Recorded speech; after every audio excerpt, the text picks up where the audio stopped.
ವ್ಯಕ್ತಿಯ ಮನಸ್ಸು ಶ್ರದ್ಧೆ ಜ್ಞಾನದಿಂದ ಕೂಡಿರುತ್ತದೆಯೋ ಅಂತ ವ್ಯಕ್ತಿಗೆ ಯಾವ ವರದ ಅವಶ್ಯಕತೆ ಇರುವುದಿಲ್ಲ. ದೇವರು ಕೊಟ್ಟಿರುವ ಮನಸ್ಸನ್ನು ಶುದ್ಧಿಯಾಗಿಟ್ಟುಕೊಳ್ಳುವುದೇ ಭಗವಂತ ಕರುಣಿಸಿರುವ ಮಹಾನ್ ಪ್ರಸಾದ ಎಂದು ಶ್ರೀ ಆದಿಚುಂಚನಗಿರಿ ಮಠದ ಪೀಠಾಧಿಪತಿ ಡಾಕ್ಟರ್ ನಿರ್ಮಲಾನಂದನಾಥ ಸ್ವಾಮೀಜಿ ಭಕ್ತಿ ಸಮೂಹಕ್ಕೆ ಸಂದೇಶ ನೀಡಿದರು.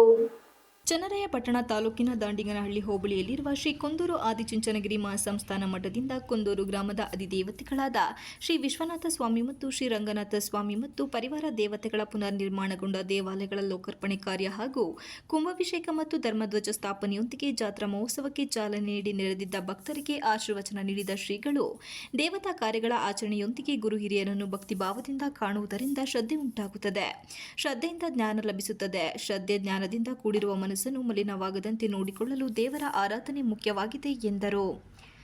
ದೇವಾಲಯಗಳ ಲೋಕಾರ್ಪಣೆ ಕಾರ್ಯದ ಹಿನ್ನೆಲೆಯಲ್ಲಿ ಬೆಳಗ್ಗೆ ಮಠದ ಆವರಣದಲ್ಲಿ ಪ್ರತಿಷ್ಠಾ ಹೋಮ ನಡೆಸಲಾಯಿತು. ನಿರ್ಮಲಾನಂದನಾಥ ಶ್ರೀಗಳು ಪೂರ್ಣಾಹುತಿ ಸಲ್ಲಿಕೆ ಮಾಡಿ ಮೊದಲಿಗೆ ವಿಶ್ವನಾಥ ಸ್ವಾಮಿ ದೇಗುಲದಲ್ಲಿ ಗಣಪತಿಗೆ ಅಭಿಷೇಕ ನೆರವೇರಿಸಿ ತರುವಾಯ ಪಾರ್ವತಿ ದೇವಿ ಈಶ್ವರನಿಗೆ ಅಭಿಷೇಕ ಸಲ್ಲಿಕೆ ಮಾಡಿದರು. ಮುಂಭಾಗದಲ್ಲಿ ಪ್ರತಿಷ್ಠಾಪಿಸಲಾಗಿರುವ ನಂದಿಗೆ ಅಭಿಷೇಕದೊಂದಿಗೆ ಪೂಜೆ ಸಲ್ಲಿಕೆ ಮಾಡಿದರು. ಶ್ರೀಮಠದ ಕಾರ್ಯದಲ್ಲಿ ಶ್ರೀ ಶಂಭುನಾಥ ಸ್ವಾಮೀಜಿ ಆದಿಹಳ್ಳಿ, ಕಬ್ಬಳ್ಳಿ ಕ್ಷೇತ್ರದ ಶ್ರೀ ಶಿವಪುತ್ರನಾಥ ಸ್ವಾಮೀಜಿ, ವಿಧಾನ ಪರಿಷತ್ತು ಸದಸ್ಯ ಡಾಕ್ಟರ್ ಸೂರಜ್ ರೇವಣ್ಣ, ಸಾಯಿ ಮಂದಿರದ ಗುರುಮೂರ್ತಿ ಗುರೂಜಿ, ಗ್ರಾಮ ಪಂಚಾಯಿತಿ ಅಧ್ಯಕ್ಷ ಡಿಎಲ್ ಮಧು, ಮುಖಂಡರಾದ ಮೂಡನಹಳ್ಳಿ ಚಂದ್ರಣ್ಣ, ರಾಜಣ್ಣ, ಕೇಶವೇಗೌಡ, ಕೃಷ್ಣೇಗೌಡ ಹಾಗೂ ಗ್ರಾಮಸ್ಥರು ಸೇರಿದಂತೆ ಇತರರು ಹಾಜರಿದ್ದರು.